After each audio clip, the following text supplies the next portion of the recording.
All right. Hey, what's up, Bart? How's it going, Nate? Good. How are you, man? You got a hand for us here? Yes, sir. So I assume this is playing out of Cincinnati, right? Somewhere. Yeah, for sure. Yeah, it's the Hard Rock. 2-5, right? You guys don't really get 510, right? That much. Not very often. On the weekends, occasionally. So this is a one K cap, 800 cap. 800 cap.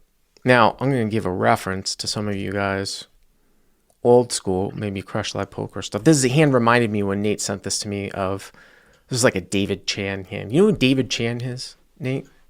Yeah, the original top section guy and played a lot of street poker. Street poker. Yeah, street poker hand. How street do you want to get into at 2-5? In terms of course, there's money to be made sometimes in bluffing people off of hands, but how far do you want to go with it? Yeah, for sure. All right, so this is 2-5 and we're 1500 effective. Okay. And I'm in the hijack with King of Spades, Jack of Spades. King of Spades, Jack of Spades in hijack. Okay. All right, so there's one limp. Low jack goes to 20.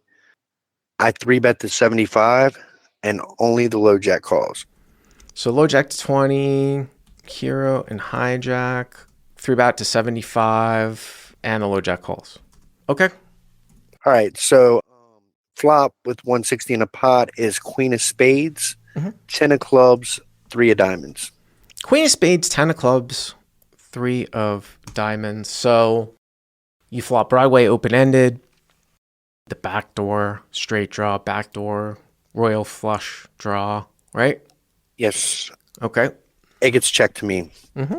Oh, what size do you like here? So it's a 3-bet pot.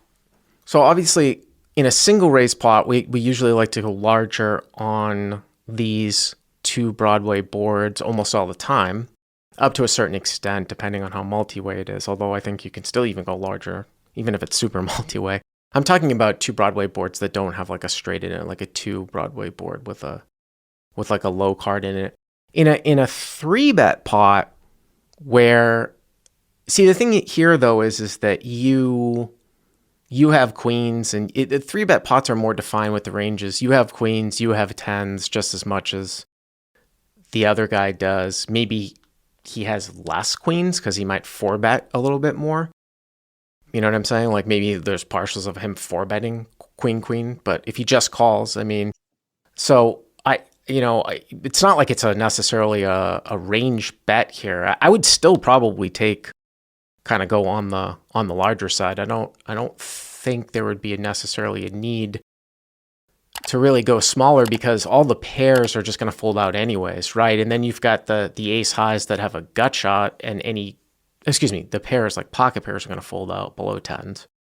And then anything that connects with the board will continue. And then, ace highs that have gut shots will continue. I don't know what it does to bet like 40 or 50 here, what that necessarily accomplishes as opposed to taking the 2/3 type of sizing. And then if you are betting 2/3 a lot, then sometimes you're gonna have some checkbacks as well.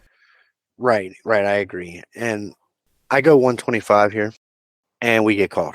So does that mean that if you're gonna play this type of sizing, that you're gonna check back, say like jacks, ace 10 suited, something like that, or do you also have a smaller sizing too? Because the reason why I ask that is if you have it to keep truly balanced, if you have a smaller sizing on this flop, then what are your smaller sizing bluffs? So I would typically just go with the larger sizing and have some mid-range of hands be checked, like check calls. Got it. Yeah. Or check behind, right? Right. Yeah. All right. So check 125 call. Yes. All right. So 410. Yeah, 410. Uh-huh. Go into the turn, and we get the 6 of spades, and it checks to us again. So you pick up the ultra backdoor. Well, I mean, you pick up the backdoor spade. So, I mean, you've got a 15 out draw now, right? King, jack of spades, queen of spades, 10 of clubs, 3 of diamonds, turns to 6 of spades. And obviously, the interesting thing about this is that, we always say, I mean, this is the best of every world, right? Not only do you pick up the equity, but it's just a blank to the board. I mean, even if this card wasn't a spade, even if it was just like the 6 of let's say it was like the 6 of hearts, just to make it easier in the sense that like it didn't even bring a backdoor in. Aren't you gonna use the same sizing anyways? Like it doesn't on this on as a bet. Like the fact that you picked up the backdoor doesn't really change anything here, right? Yeah, actually, picking up the backdoor here should give us some check back frequency. Really? When we hold a combo draw like this, we hold all the draws. Oh, so it just kind of leans them more towards having value. Correct. Right, right. Well, I mean that's what sometimes what happens at the end when you miss though, too, right? That you're supposed to pull back. Yeah, correct. So, but I mean, there's nothing wrong with betting or checking it. We'll just get some check back frequency here. So I assume you're going to bet something like 300 or something like that. Yeah, exactly. I bet 300.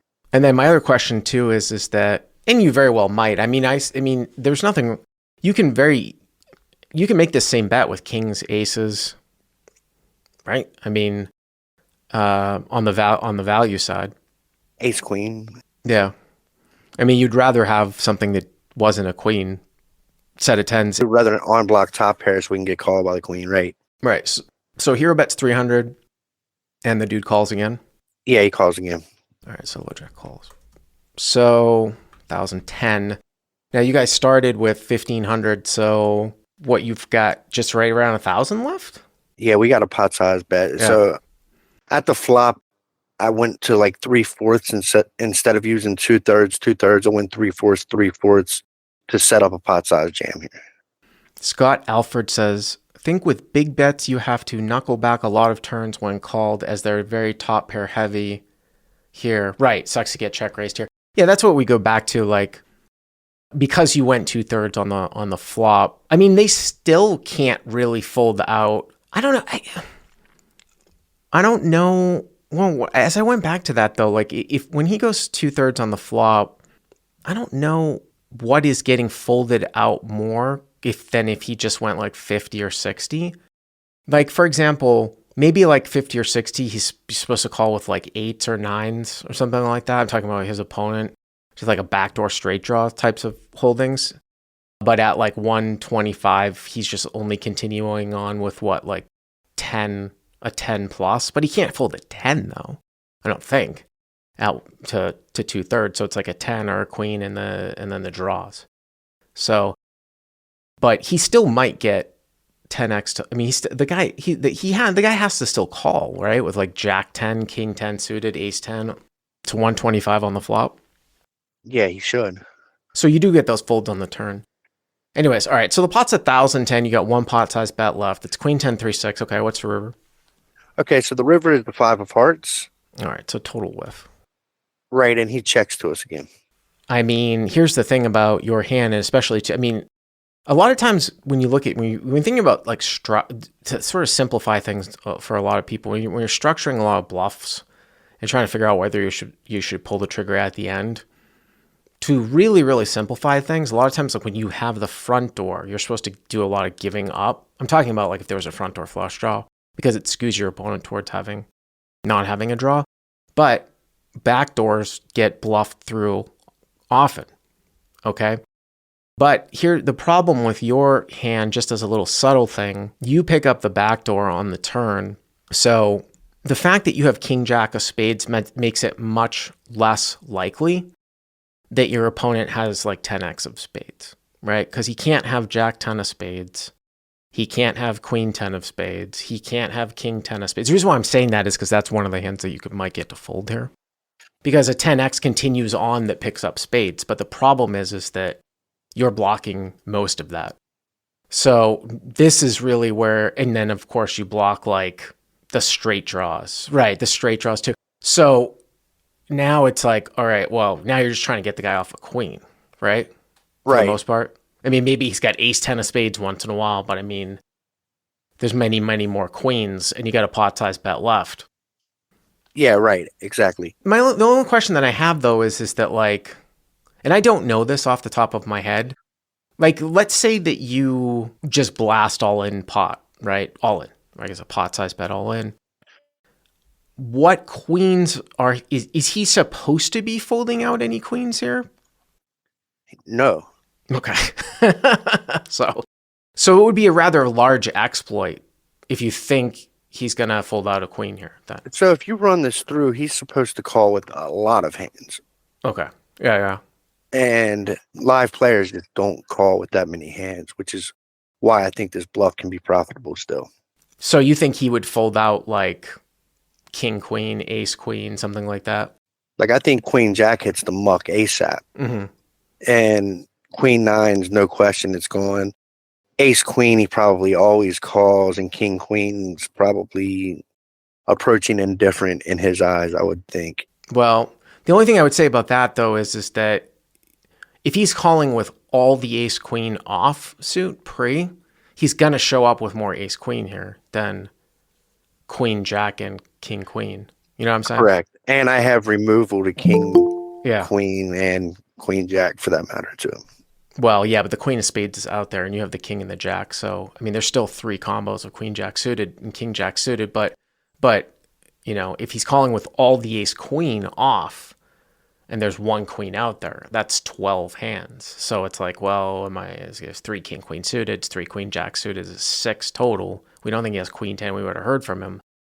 Just combos wise, he's got twice as much ace queen off here as king queen suited and queen jack suited, the ones that you're trying to get him to fold, right?